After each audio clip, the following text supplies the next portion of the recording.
Our Father, who art in heaven, hallowed be thy name. Thy kingdom come, thy will be done on earth as it is in heaven. Oh my god. I just walked in the room. It's right there. It's here? Right there.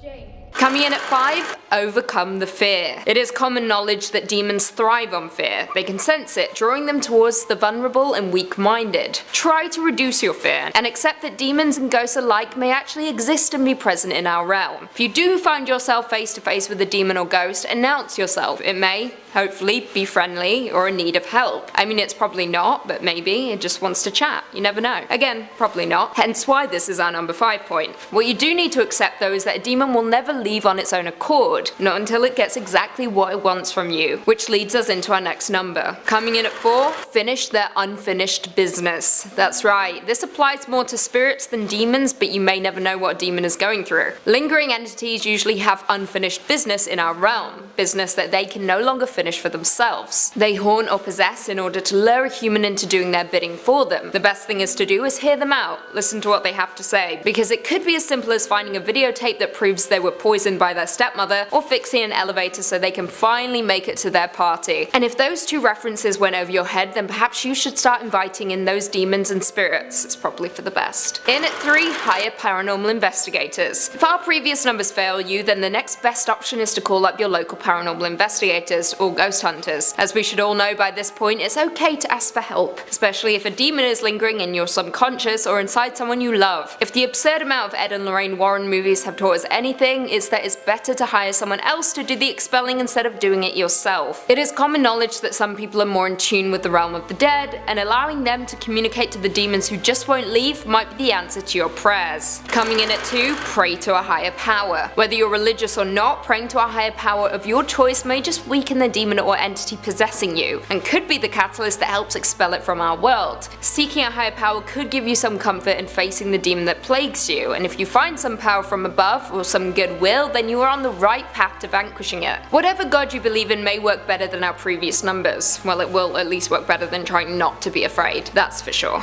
Because as we know, demons hate the man or woman upstairs, and wants nothing to do with their shining light of holiness. So if all else fails, at least you'll piss it off. And finally, in at number 1, perform an exorcism. It's the tale as old as time. It likely won't be your first choice, but it is the most ideal and the very last resort when it comes to expelling demons or ghosts. The Exorcist is the very best example of this practice. After the young Reagan becomes possessed, her mother consults with a priest to perform a rite of exorcism to expel the demon, and after many attempts, it actually works. Now, the preparation is important when it comes to an exorcism. It sends a message to the spirit or demon you are trying to get rid of, perhaps even sending some fear into the entity that is tormenting you. Be sure to have religious items of your choosing, anything to piss off the demon, sending it the message that you wish to send it straight to hell. And of course, don't forget the holy water, because these things combined should do the trick, and send the demon or spirit back to the realm it came from. It won't be pleasant, and there will be blood, bruising, and maybe even the odd person getting flung across a room. Coming in at 5. Sit-ups. Like zombies rising up from the ground, returning from the dead, you and your demon should take a seat. Lay down, bend those legs, and rise up. Bring burn to those abs in ways that don't require holy water. It's important to work your core if you want to chase those gains. Make sure to spot your partner, help each other when required, motivate and pray to the higher powers as you rise up. In at 4, play catch. As we know with dog friends, catch is a great way to not only get exercise but to form a bond through the simple act of throwing a ball, with your pet retrieving it, returning it to you, and waiting patiently for you to throw it again. It's quite simply the best. Now, who's to say your demon friend won't also enjoy this wholesome activity? If the ball doesn't work well, you can always switch it out for a cross. Just avoid the nails, they can be sharp. In at number 3, jumping jacks. S Club 7 taught us to reach for the stars, and as we should. What better way to follow your dreams than through this very basic exercise routine, jumping jacks. Spreading your legs and arms out at the same time while jumping up in the air is beautiful, and the perfect exercise to get yours and your demon's heart rate going. Jump as one or jump one at a time, whatever floats your boat. All I know is that the higher you jump, the closer you are to the Lord, and what better exercise is there than that? You tell me. There is none. In at 2, yoga. Yoga is a relaxing and spiritual form of exercise. It's quiet and meditative, allowing you to contact your inner self and the peace within it. It's the purest form of exercise and the most beneficial for your mind and soul. So when reaching deep within yourself to enlighten your soul, perhaps give your demon friend a little tickle as it's deep in downward dog. But remember, safety first. And lastly, in at number 1, power walk. That's right, let the power of walk guide the way. Let the power of the walk compel you. It's important to get outside for prolonged periods of time, every day. So why not take your demon with you on a nice long power walk to get you both some rays and fill your soul with the power of Christ. Not only is it good for your mental health and physical health, but it's also a lovely gesture to your demon friend who is kindly taking residence inside of your person. Treat them right. Coming in at number 5, we've got The Exorcism of Roland Doe. This is a famous one. Even if you haven't heard of Roland himself, you've heard of the works he's inspired. We all know of William Friedkin's Oscar-winning movie The Exorcist, right?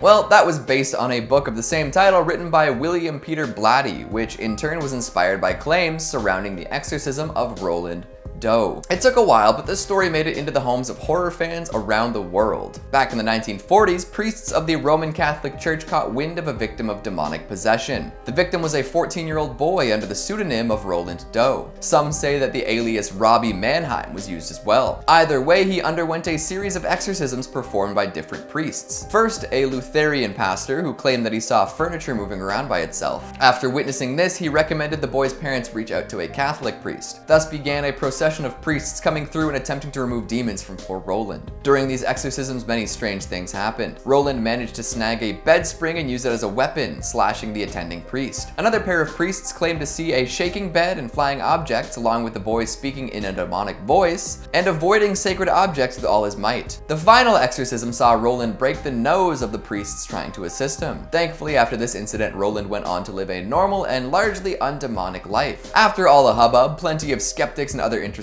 parties investigated the exorcism. Much of the recorded information that people referred to when discussing the series of events turned out to be hearsay, and there really is little evidence to prove any of it actually happened. In fact, it does seem like Roland suffered from some sort of mental illness, and writers thought it was a great story to exploit. Still, the treatment this boy received thanks to shaky claims of demonic possession is scary enough. Coming in at number 4, we've got The Exorcism of Michael Taylor. The year was 1974. Family man Michael Taylor lived with his wife and 5 kids in Ossett, an English market town near Wakefield. Most folks knew him as a relatively easygoing man, although he did suffer from depression linked to a back injury sustained years ago. The townsfolk were particularly religious, but the Taylors were not. This led a friend of the family to attempt to ease his pain through spirituality. She brought him to a church group and he became part of the religious community. Leading this group was a 21-year-old pastor by the name of Mary Robinson. As Michael spent more time with the fellowship, his wife, Christine, grew suspicious. Michael and Mary started spending lots of time together, engaging in activities like staying up all night and making the sign of the cross at each other to ward off evil. In fact, Michael's personality changed entirely. He adopted very strange beliefs and was bad-tempered around the house. Christine decided she'd had enough. She called him out in front of a large gathering of people, causing him to lash out. All in attendance claimed that something came over him as he screamed in tongues and flailed about. Eventually, he was restrained by a group of people and everyone decided it would be best if an exorcism was performed. 2 ministers were brought to Ossett to go through with it, and it ended up lasting overnight.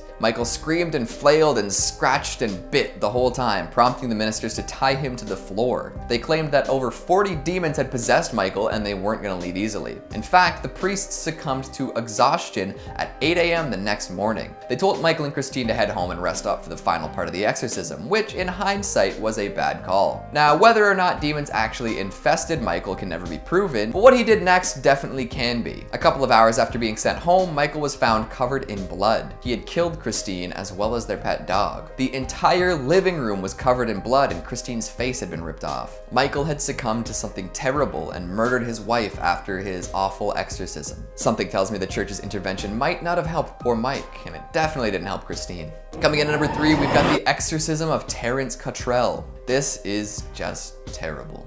In 2003, a young boy named Terence Cottrell was brought to a church by his mother. There was to be a prayer service for the young lad at the strip mall-based place of worship. Terence had autism, which his mother had decided was caused by evil spirits. The prayer service was intended to drive these spirits out of Terence's body and cure him of his condition. But it wasn't just prayer that these folks employed. Members of the congregation were to sit on Terrence's limbs in order to ensure he stayed still, while the pastor, Ray Hemphill, sat on his chest and whispered to the demons. This went on for hours as Terrence struggled, but eventually he gave in and suffocated. In the investigation that followed, it was discovered that Ray Hemphill had never received any formal religious training and was actually ordained by his brother.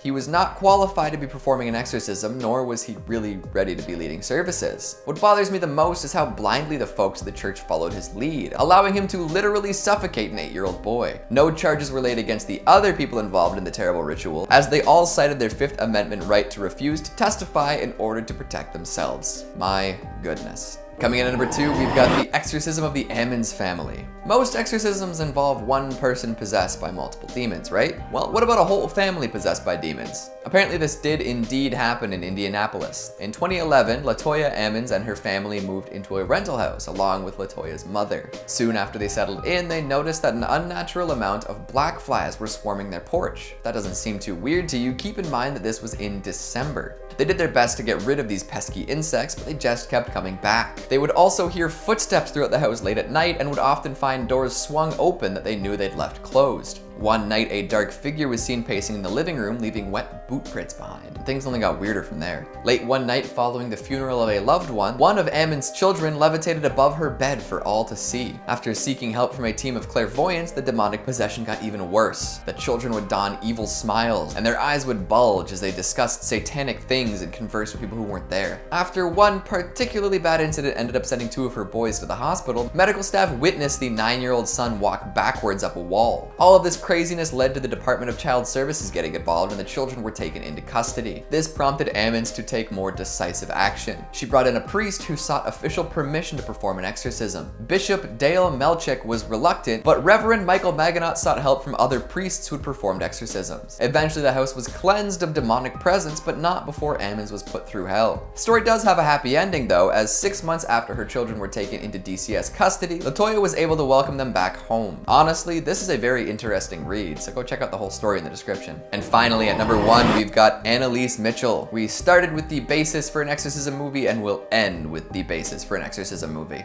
Annalise's story was eventually turned into The Exorcism of Emily Rose. Originally, it was a tale from Germany. When Annalise was 16, she was diagnosed with psychosis caused by temporal lobe epilepsy. However, being a devout churchgoer, she and her family were convinced that she was possessed by a demon. They did try to help her condition using medications, but after 5 years with no improvement, they were desperate for results. The family appealed to the Catholic Church, which reluctantly sent 2 priests to attempt to exorcise the young woman. When the exorcisms began, the parents stopped consulting doctors. These events, in conjunction with each other, led to the untimely death of Annalise. 67 exorcism sessions were performed, during which Annalise refused food and water. She succumbed to malnourishment and dehydration. Her parents, as well as the priests, were found guilty of negligent homicide for their actions. My word. So what's scarier, demons or people? Hard to tell after hearing all these stories.